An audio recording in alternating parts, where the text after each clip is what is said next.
Burirokno saksajung bujari manani bagai te burirokno debo phantina bagai salsari training haike phurumung banda sojajaka bubagra khor agulni progya bobono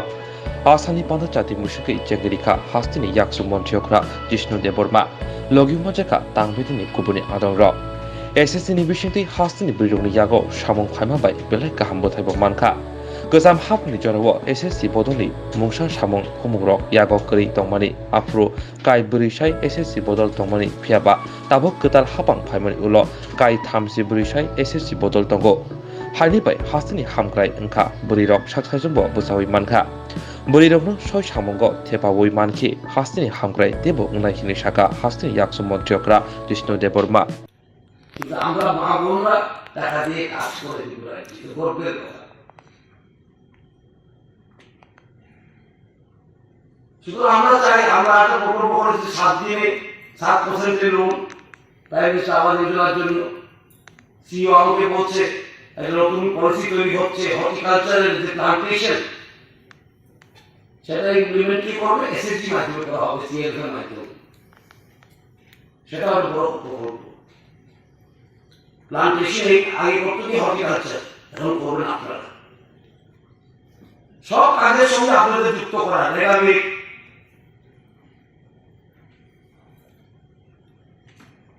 আমি বলি আজকে মহিলারা jet plane চালাচ্ছে আর্মিতে ভর্তি হয়েছে আর আমরা রেগামিক করতে পারবো না সেটা হতেই পারে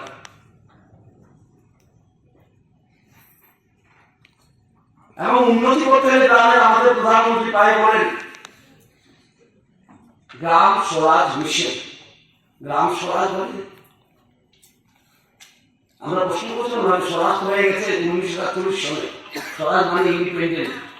স্বাধীনতা স্বরাজ নিজের রাজ উনি খুব সুন্দর উত্তর দিয়েছেন আমাদেরকে হ্যাঁ সেটা ছিল রাজনৈতিক স্বরাজ রাজনৈতিক স্বাধীনতা আমরা পেয়েছি 1947 সালে এখন গ্রামে মা বোনদের মধ্যে নিয়ে আসতে হবে কি গ্রাম স্বরাজ মানে সুরাজ সুব্যবস্থা গ্রামকে সুন্দর করতে হবে সেটাই হলো গ্রাম স্বরাজ আর এখানে এসএসজির ভূমিকা মুখ্য আমাদের প্রধানমন্ত্রী প্রায় প্রত্যেক মিটিংয়ে এসএসজির কথা বলি প্রতিবারের সময় উনি দিল্লিতে বসে এসএসজি মেম্বারদের সঙ্গে কথা বলেছেন আপনাদের সঙ্গে কথা বলেছেন মনে হয় উনার কোনো প্রবলেম নেই যেখানে উনি এসএসজি কথা বলেন না তার আগেই বলছিল একটা আন্দোলন শুধু এটাকে একটা কি বলে সরকারি কি প্রকল্প হিসাবে দেখা সেটা ঠিক হবে না প্রত্যেক গ্রামের উন্নতি যদি করতে চায় মা বোনদের বাদ দিয়ে হবে না এটা বিগত দিনে শুনেছি আমরা অনেক বক্তৃতা লক্ষ্মী সরস্বতী দুর্গা বলে চলে যেত ক্ষমতায় এভাবে হয় না জনধন যোজনা 65% মা বোনদের নামে করা হয়েছে 0 ব্যালেন্স প্রাইম মিনিস্টার আবাস আন্দোলন সেটা আমি বারবার বলবো না সেটাকে আন্দোলনই বলবো এসএসজি আন্দোলন সেই আন্দোলন ত্রিপুরা রাজ্যে শুরু হয়ে গেছে আমাদের যতটুকু মনে আছে যখন আমি মন্ত্রী হয়ে আসি আর যে 4,000 কত ছিল আজকে 32,000 এসএসজি আছে আমাদের যে আমি গর্বিত যে মা বোনদেরকে আমরা আজকে ক্ষমতায়ন করে উন্নতির কাজের সঙ্গে যুক্ত করতে পেরেছি ত্রিপুরা রাজ্যে কারণ মা বোনরা হল সমাজের অধিকাংশ ওদেরকে বাদ দিয়ে ত্রিপুরা রাজ্যে উন্নতি করা এক ত্রিপুরা শ্রেষ্ঠ ত্রিপুরা সবকা সাথ সবকা বিকাশ এসব করা সম্ভবই না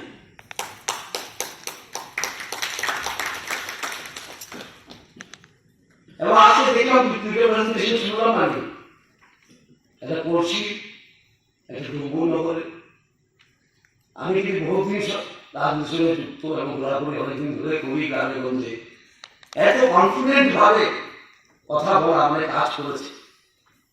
যে কনফিডেন্ট ভাবে কথা বলতে পারে সে কাজ করে আরেকবার সাগরে গেছিলাম তখন এসএসজি প্রোগ্রামে তখন দেখেছি একজন বোন এসে যেভাবে পাওয়ার পয়েন্ট প্রোগ্রাম দেখালো আমাকে, আমি এসেই বলেছিলাম আমাদের অফিসারদেরকে আপনাদের থেকে ভালো দেখায়। সুতরাং এই যে কাজ করার কনফিডেন্স, আত্মবিশ্বাস নিয়ে আসা সমাজের মধ্যে, বিশেষ করে মা বোনদের মধ্যে, সেটাই তো আত্মনির্ভর ভারতের একটা পদক্ষেপ। আমরা আত্মনির্ভর ত্রিপুরা করবো, আত্মনির্ভর ভারত করবো,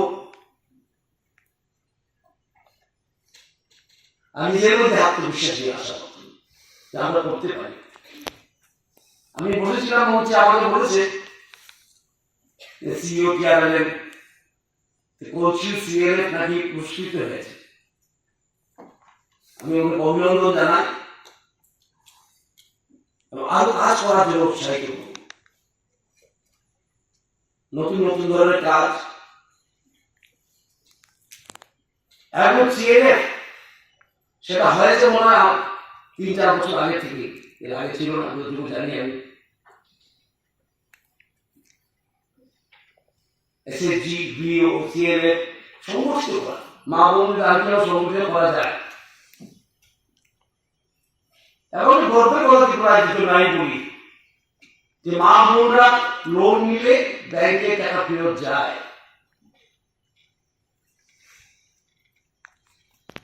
আমি প্রায় তুমি ব্যাংকের ম্যানেজার, আমি অর্থমন্ত্রী, রাজ্যের প্রায় আসে আমার কাছে, আমি বললি গ্রামের লোকরা সহজ সরল থাকে, বিশেষ করে মা বোনরা, প্রমাণিত এই তথ্যই। বড় বড়